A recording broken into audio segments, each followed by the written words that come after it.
This episode is brought to you by Indie Film Hustle TV, the world's first streaming service dedicated to filmmakers, screenwriters, and content creators. Learn more at indiefilmhustle.tv. Can you tell people, because I really think this is important, how many screenplays had you written prior to directing your first film? Well, no, I directed my first film out of film school basically 2 years afterward. Okay. Low-budget horror film called Seizure, which Yes. I wrote. Uh-huh.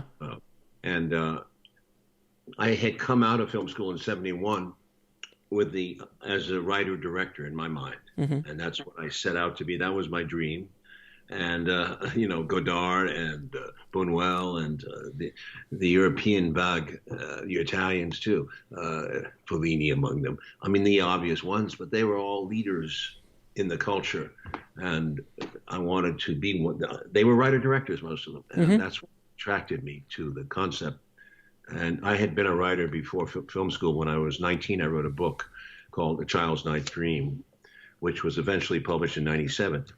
But so the writing in me was always strong. But then after my service in Vietnam, I explained this in the book, as you know, the intensity of that experience required a concentration at the highest level of your physical senses, smell, sight, sound.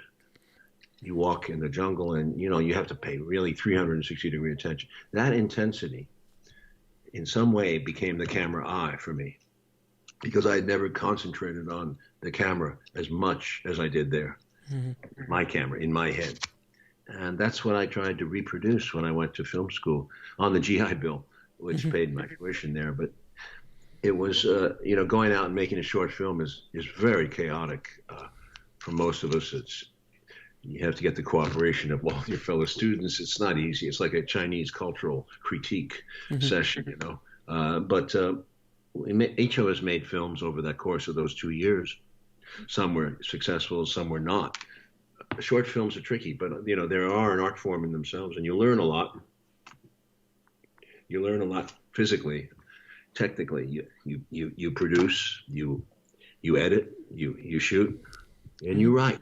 Now, most of the kids were not interested in writing. That was what was amazing to me. There was no requirement at film school to go to screenwriting class.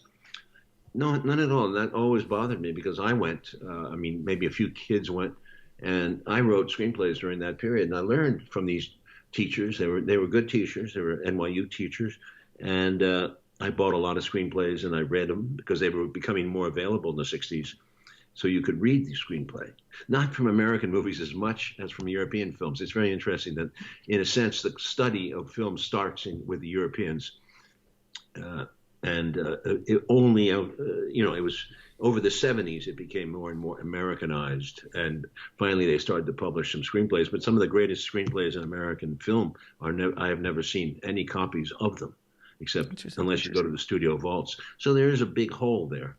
And screenplays, the screenplay writer was regarded as kind of a worm in the back room, and the director was a star. He was wearing the scarf, Bertolucci, and he would come out on the set, and he'd make up his ideas as he went along. And there was a kind of free-form improvisation that was fun. It was the beginning of a new thing, and there was not the burden of money, the commercial feeling that you had to make your money back about that system, because these films in Europe were made for very little.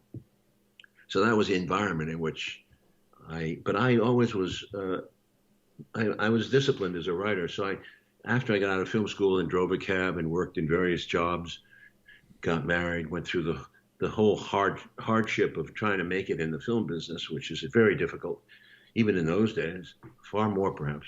And in that period, I kept writing screenplays. Every year I set a goal for myself of at least trying to write one and a half, maybe two screenplays and a couple of treatments to turn out stuff, sending them out to agents. No response, rejections.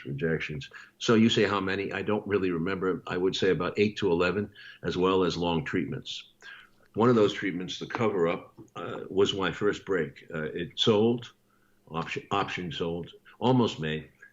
And I got to work with Robert Bolt, who was a great screenwriter of that time, in Zhivago and Lawrence of Arabia. Wow. Bolt was a serious student, but he was of a style of screenwriter that you lay it all out on the page.